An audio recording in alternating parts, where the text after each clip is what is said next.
요즘 유튜브나 뉴스만 틀면 중국 이제 끝났다. 부동산 터져서 완전 망한다. 이런 자극적인 소리가 들려옵니다. 여러분은 그 말을 진짜로 믿으십니까? 아니면 그냥 그렇게 믿고 싶으신 건가요? 속 시원하게 말할게요. 저는 단호하게 말씀드립니다. 지금 중국은 망해가는 게 아닙니다. 지난 30년 동안 굴러온 낡은 성장 엔진 그 부동산과 구식제조라는 두 바퀴를 통째로 드러내고 신질생산력이라는 괴물 같은 새 엔진으로 갈아 끼우는 대수술 중이에요. 게임의 룰 자체를 바꾸고 있는 거죠. 오늘 이 긴 이야기 동안 왜 우리가 중국의 위기를 비웃을 게 아니라 오히려 공포를 느껴야 하는지, 그리고 그 태풍 한가운데 서 있는 우리 한국은 어떻게 살아남아야 할지 밑바닥부터 하나하나 파헤쳐 보겠습니다. 제가 지점장으로서 현장에서 본 이야기, 데이터까지 섞어서 솔직하게 풀어드릴게요. 편안히 들어주세요. 자, 먼저 부동산 얘기부터 해볼까요? 예전 중국이 어떻게 그렇게 빨리 컸습니까? 간단해요. 사람들이 빚내서 집 사고 정부는 땅 팔아서 도로 깔고 공장 돌려서 물건 만들고 팔고, 이 부동산 제조라는 두 바퀴로 30년을 질주했죠? 그런데 지금 중국 정부가 무슨 짓을 하고 있냐고요? 스스로 그 부동산 바퀴를 떼어내고 있어요.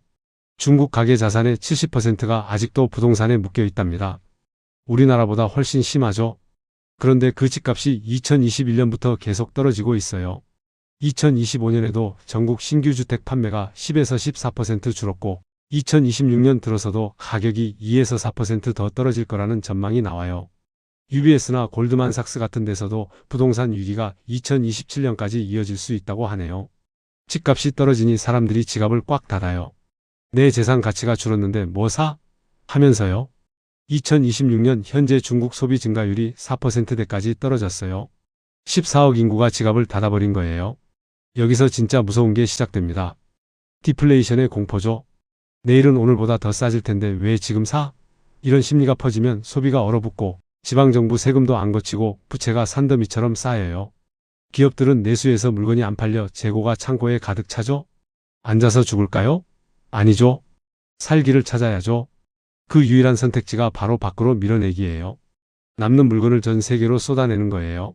이게 바로 중국이 지금 하는 짓입니다. 여러분, 2000년대 초반에 중국산 저가 장난감, 옷, 신발이 전 세계를 휩쓸었던 거 기억나시죠? 그걸 차이나 쇼크 1.0이라고 불렀어요. 그런데 지금 오는 건 차이나 쇼크 2.0입니다. 이번엔 차원이 완전히 달라요. 예전처럼 신발이나 가구 파는 게 아니에요. 지금 중국이 밀어내는 건 전기차, 배터리, 태양광 패널, 그리고 석유화학 제품들이에요. 특히 2026년 들어 중국 정부가 과잉 생산을 해결하려고 이 제품들을 원가 이하로 전 세계에 푸는 중입니다. 유럽이 관세 100% 때리고 미국이 트럼프 관세로 막아도 소용없어요. 보조금 먹고 자란 중국 기업들은 남는 물건 버리느니 싸게 팔아서 남의 시장을 죽이겠다는 전략으로 나와요. 정부도 과잉 생산 경고를 하고 있지만 이미 공장은 돌아가고 있어요. 태양광은 생산 능력이 글로벌 수요의 2배, 배터리도 마찬가지. EV 판매도 중국 내수에서 2026년 초 26%나 떨어졌는데 해외로 더 밀어내는 거죠. 이게 바로 2.0의 무서운 점입니다. 단순 저가 상품이 아니라 미래 먹거리인 첨단 제조품을 덤핑으로 던지는 거예요. 자, 이제 우리나라 얘기로 들어가 보죠.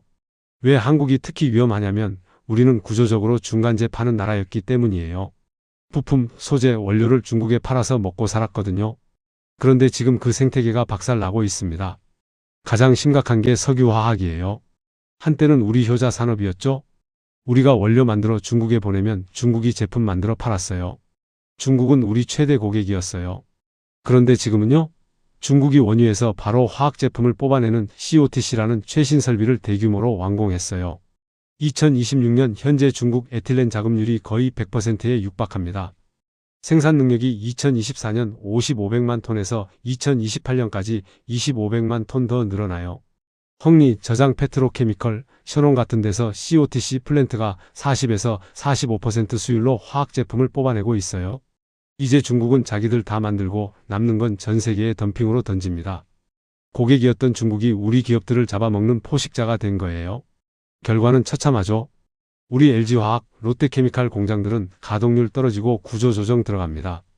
정부가 2025년에 나프타 크래킹 생산을 25% 줄이기로 했어요. 중국산 싸게 사서 좋지 않냐고요? 아닙니다. 우리 기업이 무너지면 일자리 수십만 개가 흔들려요. 공급망이 끊기면 자동차, 전자, 플라스틱 제품 가격이 다 올라가고 결국 우리 소득이 줄어드는 구조로 가는 거예요. 제가 현장에서 본 바로는 이미 2025년 한국 석유화학 수출이 중국 때문에 15% 넘게 떨어졌어요. 이게 현실입니다. 그래도 우리는 반도체가 있잖아 하시는 분들 제 말씀 잘 들으세요. 반도체 시장은 지금 상체는 튼튼한데 허리가 잘려나가는 형국이에요. 상체, 즉 첨단 메모리, HBM, AI. 메모리는 아직 SK하이닉스와 삼성이 세계 점유율 90% 이상 쥐고 있어요. 이건 정말 다행이죠. 하지만 허리, 범용 반도체 가전, 자동차, 스마트폰에 들어가는 일반 반도체는 이미 중국이 장악하기 시작했어요. 빅펀드 3기 자금이 수조 원 투입되면서 중국산이 7nm 공정에서도 수율을 높이고 있어요. 2026년 현재 중국은 범용 시장에서 돈을 다 가져가고 있어요. 반도체는 규모의 경제예요. 범용에서 벌어야 그 돈으로 다음 기술 개발하는데 그 수익을 중국이 가져가면 우리 상체도 오래 못 버텨요. 허리가 무너지면 전체가 주저앉는 법이죠. 이제 중국의 진짜 승부수를 봅시다. 2026년 양회와 15차 5개년 계획에서 나온 키워드가 바로 신질 생산력입니다. 낡은 제조가 아니라 AI, 반도체, 특히 로봇에 올인하겠다는 선언이에요. 중국은 인구 절벽 문제를 로봇으로 해결하려 해요. 2026년 올해 중국은 휴머노이드 로봇 10만 대 양산 체제에 들어갔어요. 테슬라 옵티머스보다 더 빨리, 더 싸게 찍어내고 있어요. 유니트리, 에이지복 같은 기업들이 이미 수천 대씩 출하하고 BYD 공장에는 로봇 2만 대가 투입됐어요. 정부가 로봇 계획과 국가 AI 투자 펀드로 밀어주니 150개 넘는 휴머노이드 기업이 쏟아져 나왔어요. 이게 우리에게 주는 메시지는 명확해요. 이제 사람 손으로 만드는 건 안 하겠다. 로봇으로 만들어 가격 경쟁력을 압도하겠다는 거예요. 중국이 로봇 산업까지 장악하면 전 세계 제조업의 표준은 중국이 쥐게 됩니다. 15차 5개년 계획에서도 로봇, AI, 바이오를 전략 산업으로 최우선으로 밀고 있어요. 이게 단순한 공상이 아니라 이미 공장에서 돌아가고 있는 현실이에요. 이걸 지켜보는 전 세계 마음은 어떨까요? 야, 중국한테 너무 의존했나 봐. 이거 위험한데? 라는 공포가 퍼졌어요. 그래서 나온 말이 디리스킹, 즉 위험을 줄이자는 거예요. 완전히 끊는 디커플링은 불가능하니 적당히 거리를 두자는 거죠. 공장들이 베트남, 인도, 멕시코로 옮겨가요. 그런데 여러분, 냉정하게 생각해 보세요. 중국보다 인건비 비싸고 전력도 불안한 곳으로 옮기면 물건값이 올라갑니다. 우리는 지난 30년 중국이라는 저가 공장 덕에 싼 물건 써왔고 그게 저물가 시대를 만들었어요. 이제 그 시대 끝났어요. 공급망이 쪼개지면서 물가는 오르고 성장은 느려지는 슬로플레이션의 시대로 들어선 거예요. 2026년 우리가 느끼는 고물가, 그 본질이 바로 여기 있습니다. 미국 IRA, EU 관세, 일본 한국의 공급망 재편 모두 중국 리스크를 줄이려는 몸부림이에요. 자, 정리해 볼게요. 지금 중국 경제는 망하고 있는 게 아닙니다. 방향을 틀고 있는 거예요. 부동산 버리고 첨단 제조로, 내수 대신 글로벌 덤핑으로, 그리고 미래 산업 반도체, 로봇의 표준을 뺏으려 합니다. 한국은 그 태풍의 한가운데에 있어요. 우리가 먹고 살던 중국의 중간재 팔기 방식은 이제 끝났어요. 중국이 못 만드는 초격차 기술을 갖거나 아예 중국을 대체할 새로운 시장을 개척해야 합니다.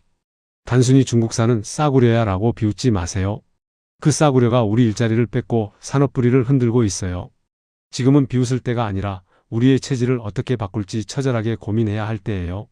석유화학은 고부가 스페셜티로, 반도체는 AI, HBM 초격차로, 그리고 로봇바이오 같은 신산업에 과감히 투자해야죠. 여러분, 이 상황을 위기로 보십니까? 아니면 누군가 도태될 때 생기는 기회로 보십니까? 저는 후자라고 믿어요. 흐름을 읽는 사람만이 살아남습니다. 제가 60평생 배운 건 위기 속에 기회가 있다는 거예요. 긴 시간 들어주셔서 정말 감사합니다. 다음에 또 뵙죠. 박 지점장이었습니다. 영상으로 세계 경제 이야기 잘 알려드릴 테니 구독, 좋아요 부탁드리겠습니다.